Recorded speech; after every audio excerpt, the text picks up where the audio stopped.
This morning on today's 5 Facts, March is National Nutrition Month, so we're going to tell you the truth about fat. And Dr. Keri Peterson is an internist and a contributor to Women's Health magazine. Dr. Peterson, good morning. Good morning, Natalie. All right, first fact, not a lot of people are going to want to hear this, but belly fat can be dangerous to your health, That's right? correct. It is the most dangerous type of fat.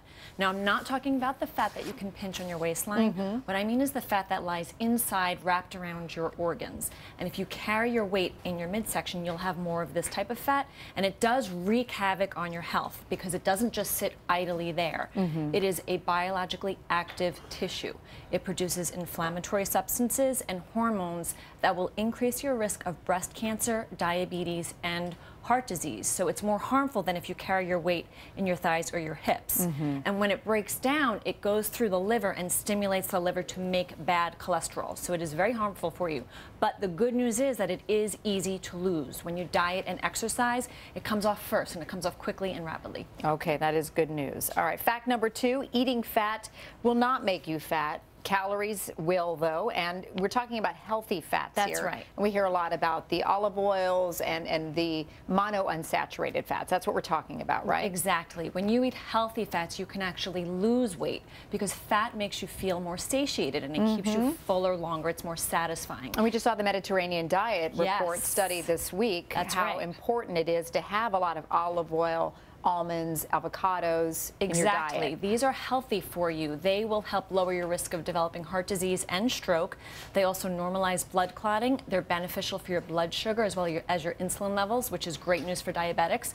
So you should incorporate these into your diet and not worry, and avoid the saturated and trans fats. Okay, though. now 1 pound of body fat equivalent to 3,500 calories. So what kinds of exercise, what kinds of activities would you have to do to be able to burn that amount? So to lose 1 pound and to burn 3,500 calories is a lot of work. Right. You have to either do 6 step classes, walk briskly for 9 hours, or run 33 miles.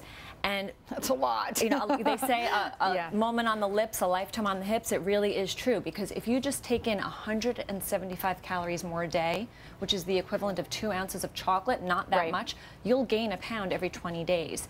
And if you take in 350 calories a day, which is a milkshake, you'll gain a pound every 10 days. Okay, and then our next fact, cholesterol helps your body digest fat.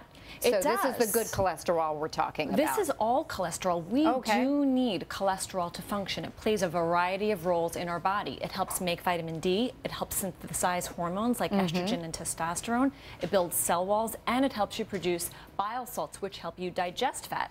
But because our bodies make all the cholesterol that we need, our livers make cholesterol, any excess bad cholesterol taken in can do harm. And what you see happen, as we have in the model here with the artery, right? Exactly. It starts to deposit in the lining of the artery, which causes the artery to narrow, and it prevents blood flow to vital organs such as the heart and the brain. And over time, it becomes rigid, and it takes on the yellow color of cholesterol, and almost looks like frozen butter coated in there. Yeah. Speaking of disgusting, is this right behind you? Because this brings us to our next fact, that even losing just 10 pounds can improve your health. Now, what is that right there? This is 5 pounds of fat, and this is very dramatic. This just shows you. Imagine putting this in a backpack and walking around with just 5 pounds. It really puts stress on your body, makes you short of breath, puts stress on your knees. But the good news is if you lose just 5 to 10% of your body weight, which in a 200-pound person is 10 pounds, it will benefit your health. Lower blood pressure, lower cholesterol, and lower your risk of heart disease and stroke. Dr. Keri Peterson, great information. Thank you. Now that inspires you, right?